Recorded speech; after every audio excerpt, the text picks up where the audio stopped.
Such an exciting occasion. On behalf of Mayor Lurie, Chief Scott, and our POA President McCrae, I would like to welcome you to our recognition of our quarterly Officer of the Month award ceremony here at City Hall. If I may ask that you put your phones on silent as we begin our ceremony. Before I begin, I'd like to thank several people, starting with Martha Cohen from the Mayor's Office and our San Francisco Police Department Community Engagement Division for preparing this event. I would like to recognize from the Mayor's staff that are here today, Paul Yep, who's the Chief of Public Safety, Matthew Godot, who I believe is here, and saving the last, Chief of Staff Stacy Slaughter, for all of your support for being here today. With us later on will be President Mendelman, Supervisor Souter, if you're not here already, Sheriff Miyamoto, our Fire Chief Dean Crispin. I would like to especially thank retired Chief Greg Sir, who is sitting here in the audience, who had the vision several months ago. Yes, round of applause for Chief Greg Sir, who reminds us of tradition and how important it is to bring ceremonies such as this into City Hall and to recognize our officers.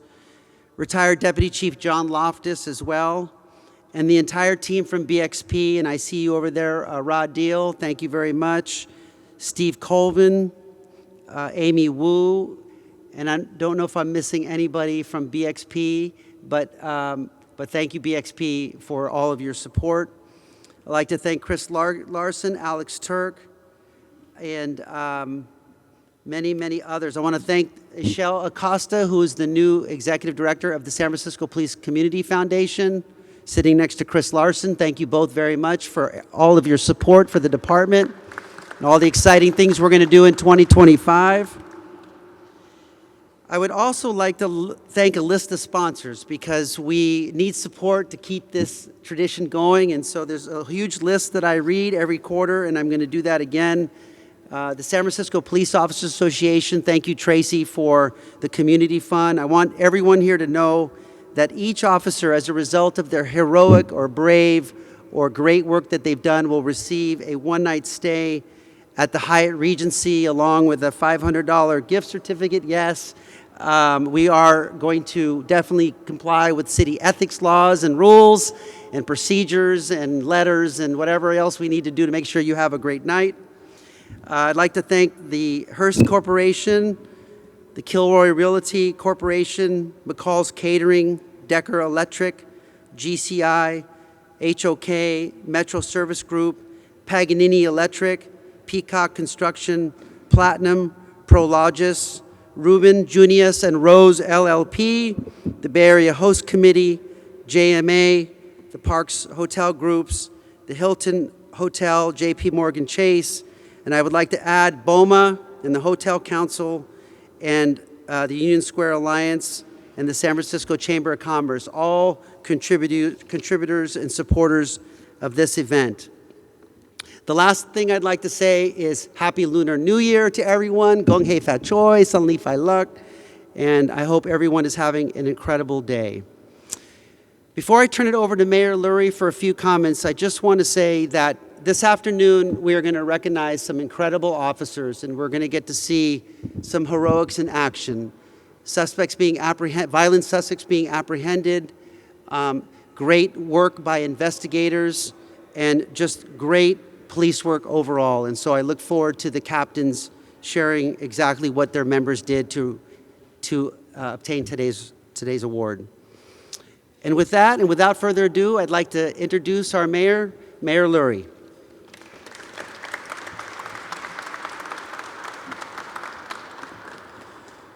Thank you, Assistant Chief. I appreciate it. I have comments to read, but first let me just say to the four of you, and I'll read out your bios in a minute, thank you. I started about 3 weeks ago, officially, and I get reports nightly from Chief Scott about what is going on out in the field. And, you know, every night there is something.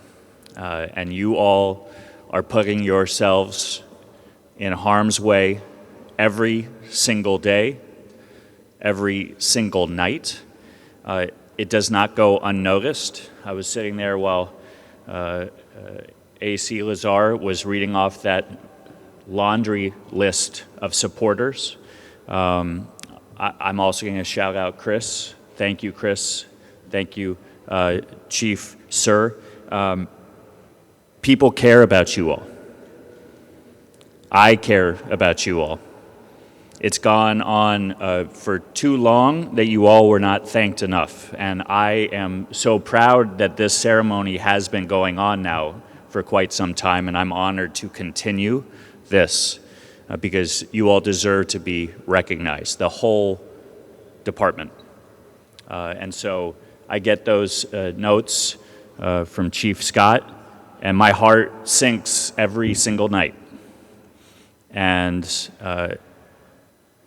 we call and you come running. You don't ask questions, you show up. And to me, that is true public service. So I get to get up here and talk a lot, and the politicians get to do their thing. You all are the ones doing the real work on the ground each and every day. And so from the bottom of my heart and on behalf of every single San Franciscan who may not always say it, thank you. Thank you.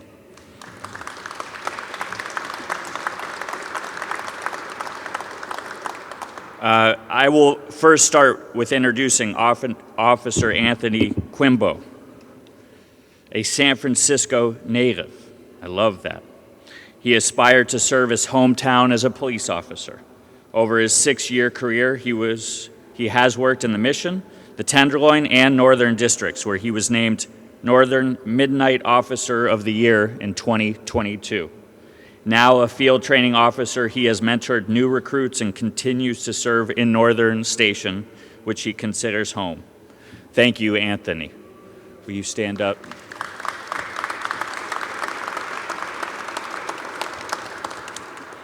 Sergeant Michael Horan. Am I pronouncing that right? Okay, good. The sergeant has dedicated 19 years to the San Francisco Police Department as a third-generation officer. He began his career at the Northern Police Station and was promoted to sergeant in 2018, joining the Special Victims Unit.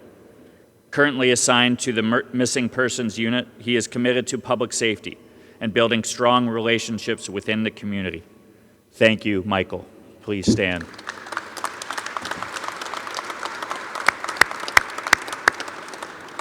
Sergeant and Inspector Tony Flores has proudly served SFPD for 43 years. I'm sorry I had to say, I'm older than that, but not by much. A San Francisco native as well, he began his career at the Mission Police Station and later worked in the Narcotics Detail and Tenderloin Task Force. Promoted to inspector in 2001, he was instrumental in creating the Special Victims Unit. Currently, he serves as acting lieutenant for the Missing Persons and Human Trafficking Units. Please stand, Tony.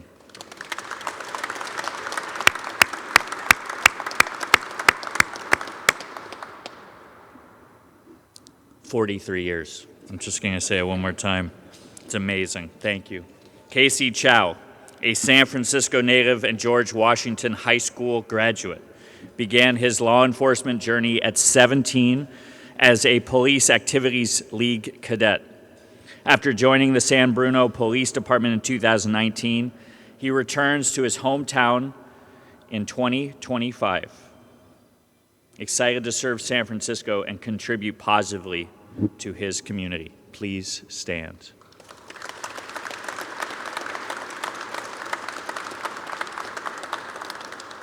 So to these officers and all of SFPD, thank you for your service and dedication to our community. Your hard work does not go unnoticed, and we are incredibly grateful for everything you do to keep San Franciscans safe each and every day. Thank you.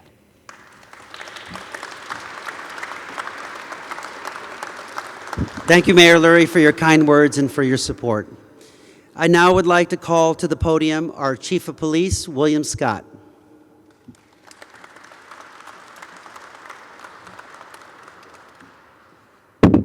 Good afternoon, everybody, and thank you, Mayor Lurie. Thank you, Assistant Chief Lazar.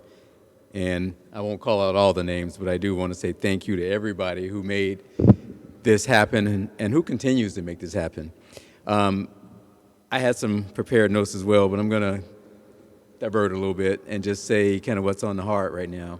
You know, when I look at the officers that and sergeants that are being and inspectors that are being honored today, it actually makes me very, very proud because this past Monday we had 55 new recruits in the academy, and that's been the first time that we've done that in a while. And we hear about momentum, and the mayor has talked about let's keep this momentum going and make it better. The reason that it's getting better are people like you. And our individual stories are who makes us who we are. Our individual stories are what makes this police department great. Tony Flores, 43 years. I don't know how you do it, but I got to tell you, it's just when I see all those stripes on your sleeve, not only that, but you still have the enthusiasm of a brand new officer. And that is just truly amazing. And I can probably say that for all four of you, but I will end with this. Oftentimes, you hear the story about the news when it comes to policing, and it's always when it bleeds, it leads. And we see usually the worst stories. We don't get to tell the best stories. And oftentimes when we show the blood and guts on, the news or on these TV shows about policing, they don't really capture the essence of what this job is all about. And the essence is good people with good hearts that are here to serve the people. And that's what you all do each and every day. And I know this is going to be a little bit different because we're going to show some videos today. So for the families, you actually get to see what your loved ones do. And I think you're going to be as proud as we all are. So with that, we'll get to the show. And again, thank you for your work. You are what makes this police department great. Thank you.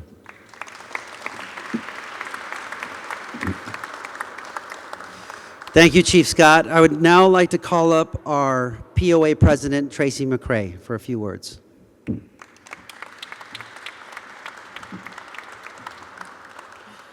Thank you. I'll keep it short and sweet. I have your money here. I'll get it to you. Why talk about it when you can show it? So you get to see some great action. I got a little one here, so I'm trying to entertain him too. I'm doing triple duty today. But as you all know, we get faced with sometimes some of the worst of what a human being can do to another human being. And it could take a toll, but Tony's working for free right now, so don't even worry about keeping him on the payroll after all those years. But last time I said we are the true comeback kids because we continue to show up to do this job because we care. We love this city. I think a lot of us sitting here, we're all natives. I'm a native, and we want to take care of our hometown. And we don't want people who don't want to take care of our hometown walking and causing mayhem. So we show up. We always are appreciative for the families because we know how much you sacrifice. You do the real sacrifice because we have late hours. We come home and we don't always talk about what we've been through. And I know you want to know, and sometimes we just can't. And so you give us our space until we can talk about it. And so for that, to me, you guys win the person, the family, you name it, whatever award there is to give, because it's truly a sacrifice because of your love that we can do what we can do and then come back and come home to you. So thank you all again for being here, for supporting these officers, for supporting our city and loving our city. And I think, Mayor Lurie, it's going to be a great ride.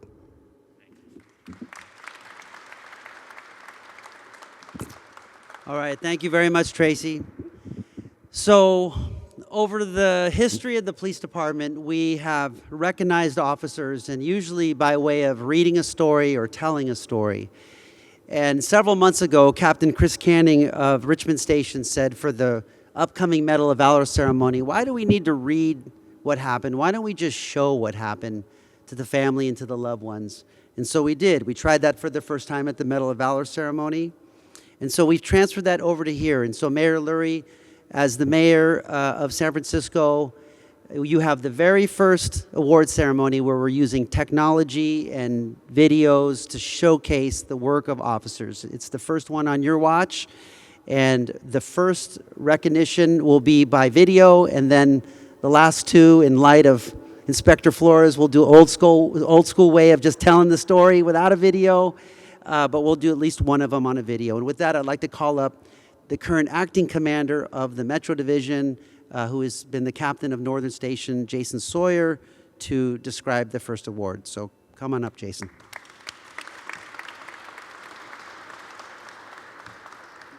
All right. Good evening, everyone. Again, I'm Jason Sawyer, currently captain of Northern Station. I want to thank Evan Borders, who's done this incredible video presentation for us, so it's less that I have to bore you with. What you're about to see, please pay attention up front, is something that happens every day. You're going to see it, it's going to be over, and you never read about it in the paper, you never heard about it, never made the news, but you're about to see a snippet of what happens every single day in the life of many of the police officers that you just don't hear about. And we'll start it. I'll give a couple words after. And if I can have officers Quimbo and Chow come on up. This is to recognize these two fine officers from Northern Station.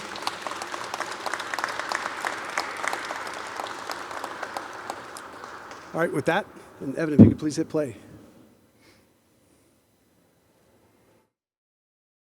On Saturday, November 9th, 2024, shortly before 0800 hours, Officer Casey Chow and his field training officer, Anthony Quimbo, both of Northern Station's Day Watch, were on an unrelated call for service when they observed a reckless driver spinning the tires of a red Hyundai doing donuts in the intersection of Laguna and McAllister.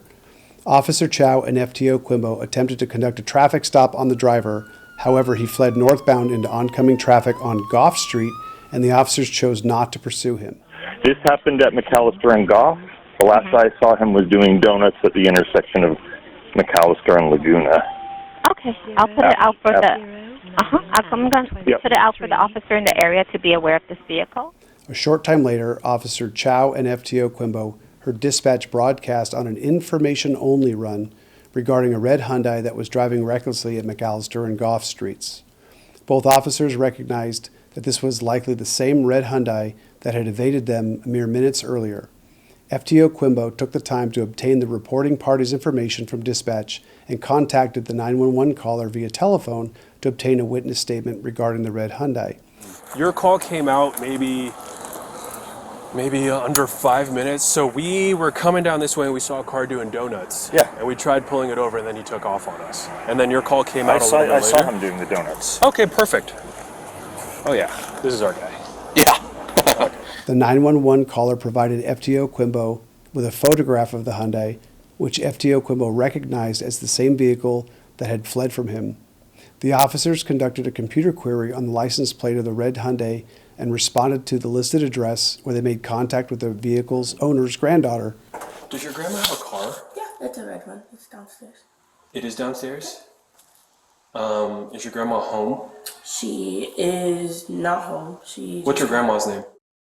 Okay. Yeah, she just got out of surgery. Oh, she did? Yes. So no one should be driving the car right now? Absolutely nobody. Okay. What if I told you someone is? I'm sorry? What if I told you someone is? Okay. Yeah. Okay. The red one? Yeah.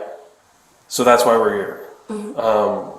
Do you have any idea on who would be driving? I have the key. You have the key. Do you want to see if the car's here? Yeah. If it's not, we can do a stolen vehicle report for you. Oh, yeah, that's fine. While on their way back to Northern Station, they observed the same red Hyundai, which was now confirmed to be stolen, parked on the 900 block of Turk Street. Edward 13, Adam Code 33. The officers approached the sole male occupant of the Hyundai, who was walking back and forth between the stolen Hyundai and an associated parked vehicle. Edward 13, Adam Code 33. I'm going to be out with our 1030 vehicle in front of the Turk. Stop! Don't move! Don't move!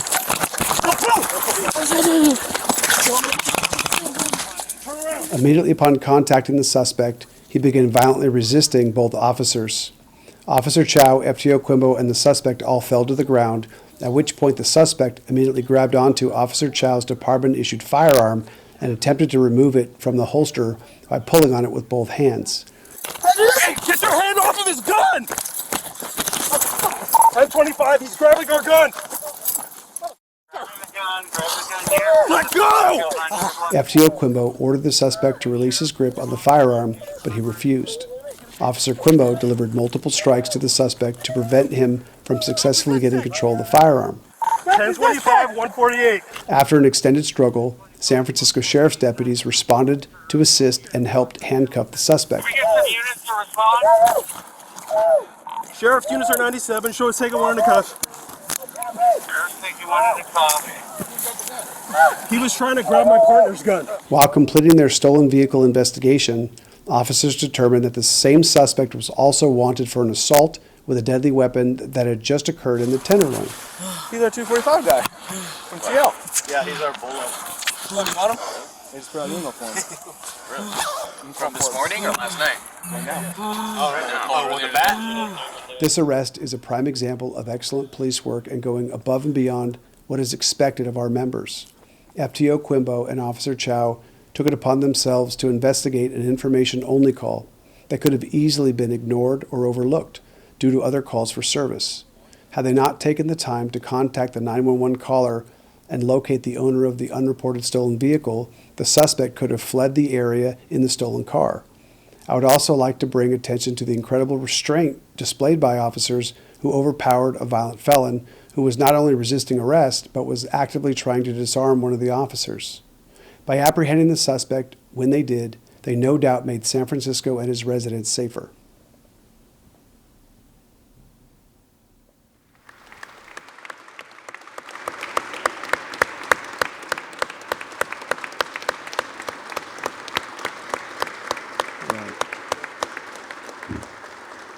Well, needless to say, I'm very proud to have Officers Chow and Quimbo working at Northern Station. And with that, it's my honor to present to them the award for Officer of the Month.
Okay, I'd also like to recognize the Sheriff's Department, Sheriff Miyamoto. Thank you for your assistance in that last incident. And thank you very much for your team.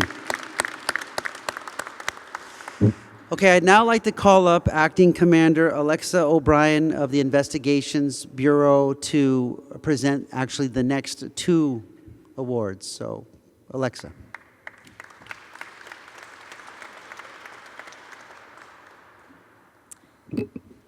Mayor Lurie, Chief Scott, distinguished guests, and members of the San Francisco Police Department, the public.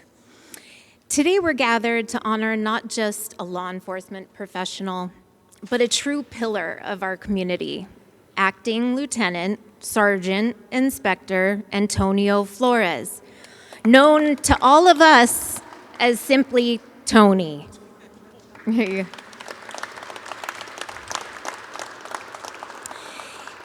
As you heard, he was born and raised in the heart of San Francisco.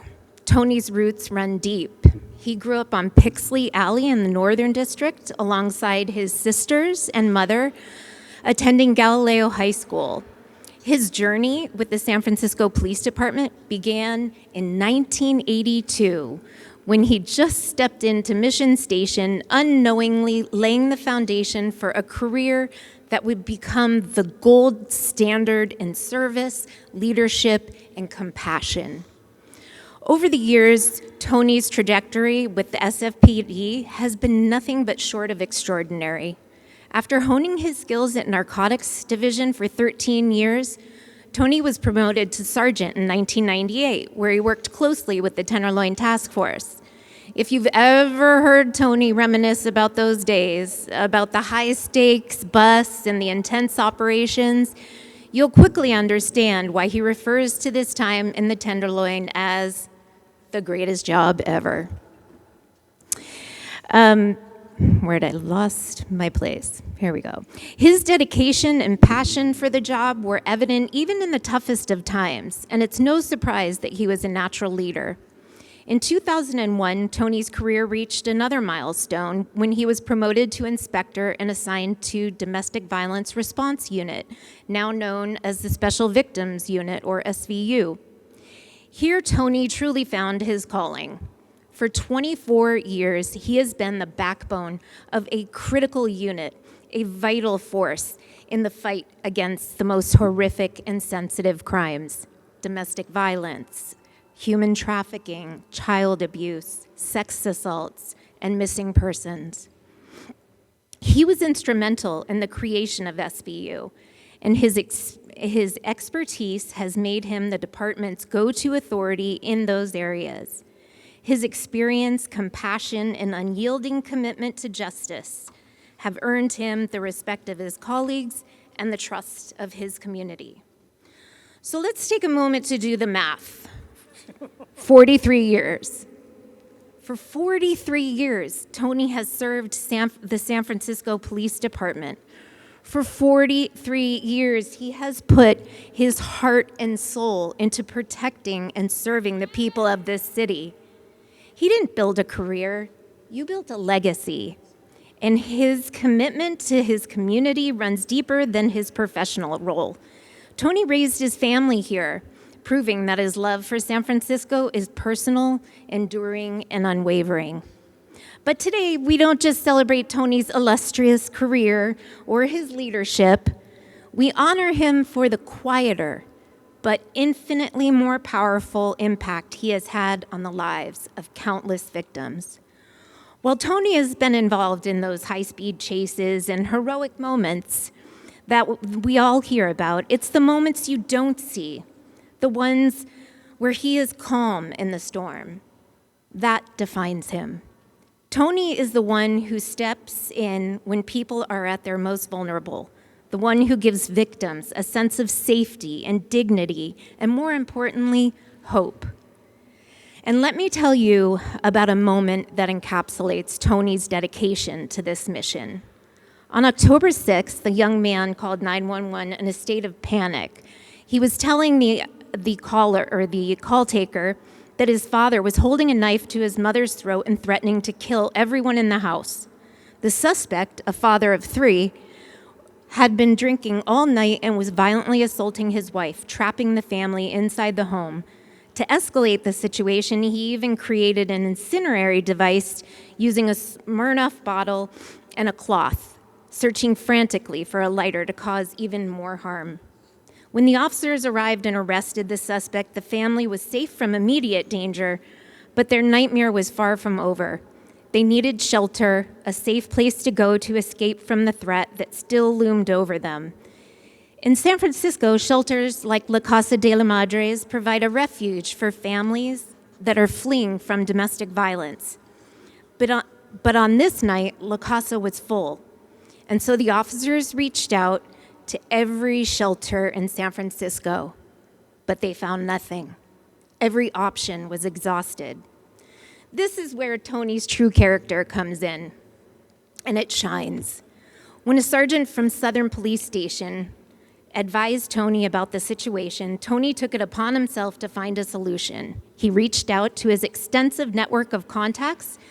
Tony connected with the Hotel Council of San Francisco, who referred him to a family-owned hotel in Union Square just off Geary Street. The hotel, which had been in business for 4 generations, agreed to accommodate the family at a government rate. Without hesitation, Tony used his own personal credit card to secure the rooms, ensuring the family's safety and peace of mind. But Tony didn't stop there.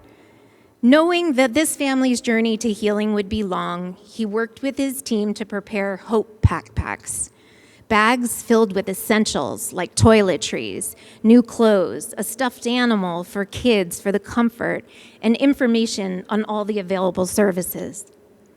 These items were generously donated by a nonprofit called Reclaiming Hope, which supports survivors. Tony personally escorted the family to the hotel, ensuring their privacy and safety by checking them in under his name, and arranged for adjoining rooms with a beautiful view for downtown San Francisco. In those moments, Tony's actions went far beyond the call of duty. While it's not standard procedure to use personal funds in situations like this, Tony did it because he understood that the law and policy weren't enough. What mattered was the well-being of this family, and he wasn't going to let them fall through the cracks. His empathy, professionalism, and commitment to justice were on full display, showing that even in the most challenging of situations, Tony would stop at nothing to ensure that victims had the care and support they deserved.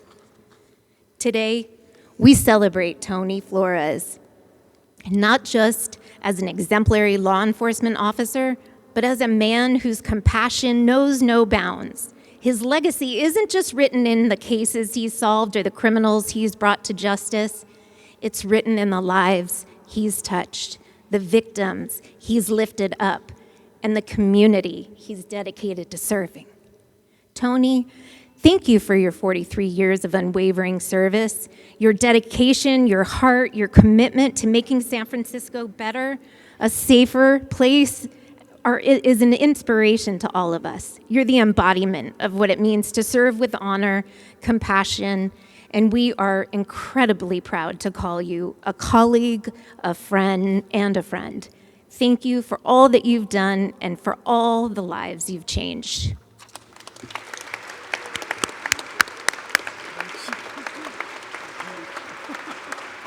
You deserve it.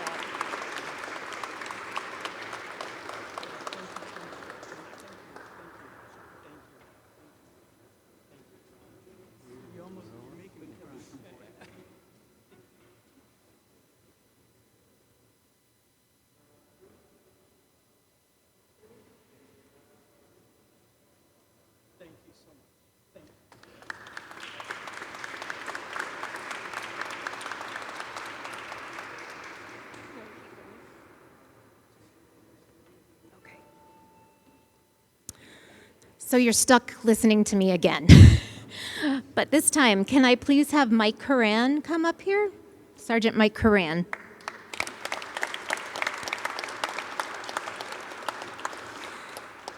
Again, distinguished guests, today we gather to honor another officer who exemplifies the very best of our city's commitment to safety, justice, and service, Sergeant Michael Horan, who is more than just a member of the San Francisco Police Department. He is the embodiment of dedication, courage, and a relentless pursuit of justice.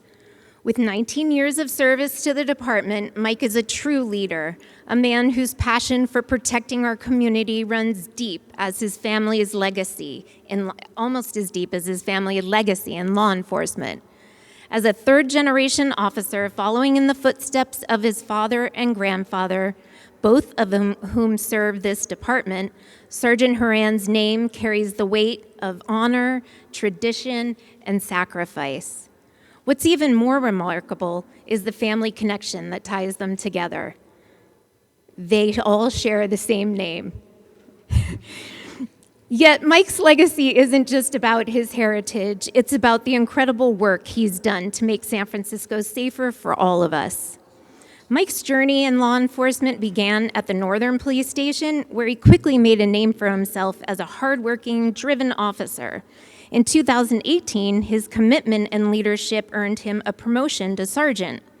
His career then led him to the Special Victims Unit, where he took some of the most difficult and emotional cases: crimes against children, domestic violence, stalking, sexual assaults, elder abuse.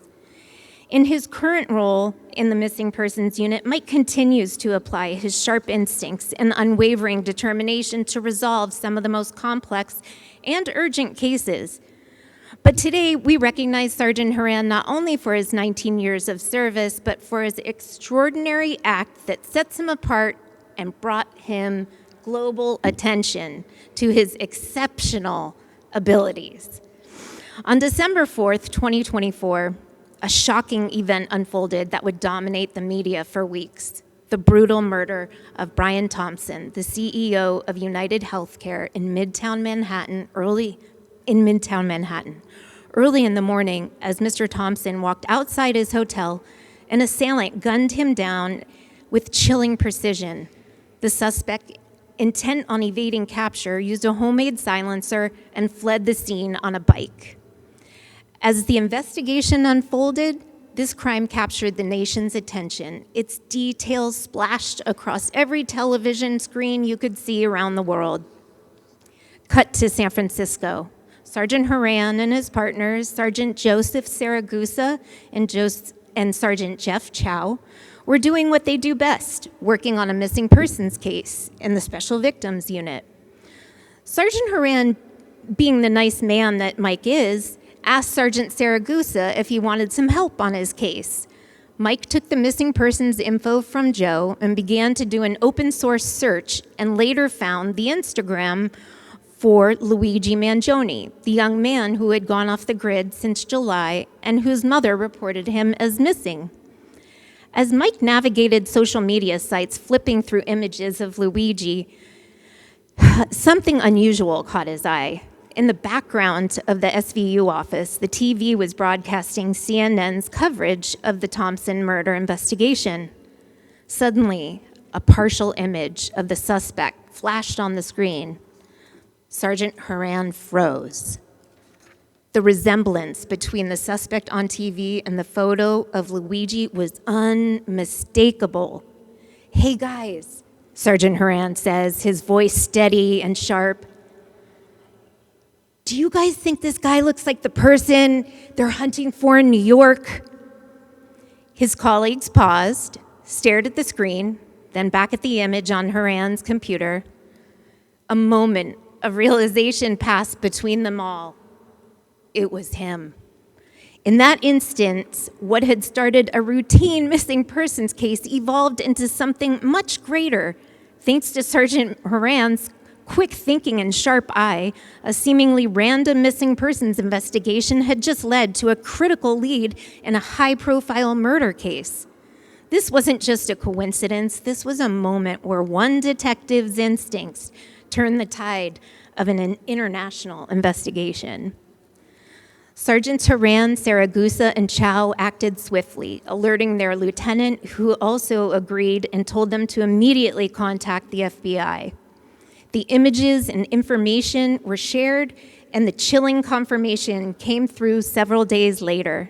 Sergeant Horan had spot on identified Luigi Mangione as the shooter responsible for the murder of Brian Thompson. But that's not the end of the story. As an investigation progressed, it became clear that the suspect Mike had identified wasn't just another criminal.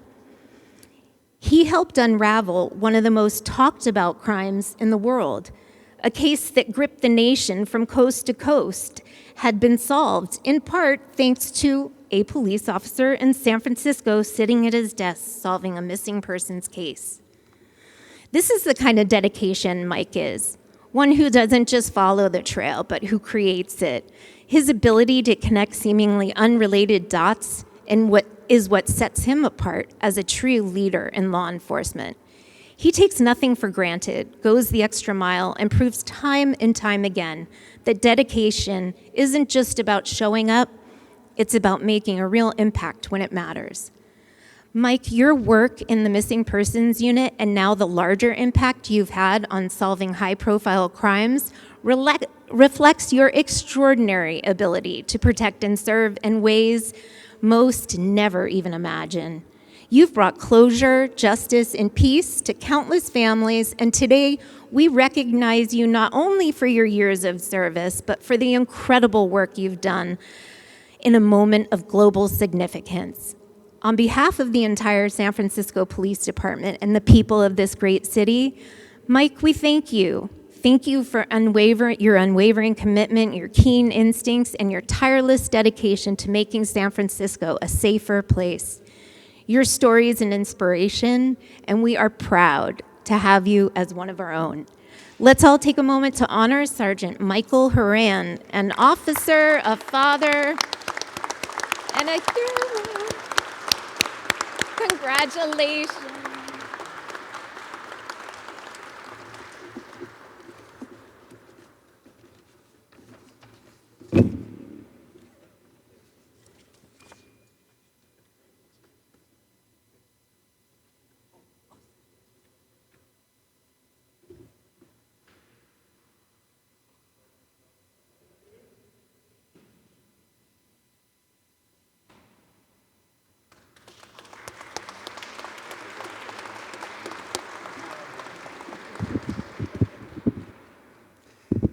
All right, thank you very much, Acting Commander Jason Sawyer and Acting Commander Alexa O'Brien, for your outstanding presentation. And thank you to all the family and friends and everyone that are here today to support your loved one, the honoree, the police officers that are here. On behalf of Mayor Daniel Lurie, Chief of Police Bill Scott, and our POA President Tracy McRae, this concludes our ceremony. Thank you again to all the sponsors and all the supporters of the department. We're so very grateful to honor the great work our police officers do every day. Before we conclude, I would ask if Mayor Lurie wouldn't mind, along with the recipients of the awards, to proceed over to this area to take a few photos, and we will join you shortly. And with that, everyone have a great afternoon, and thank you for attending.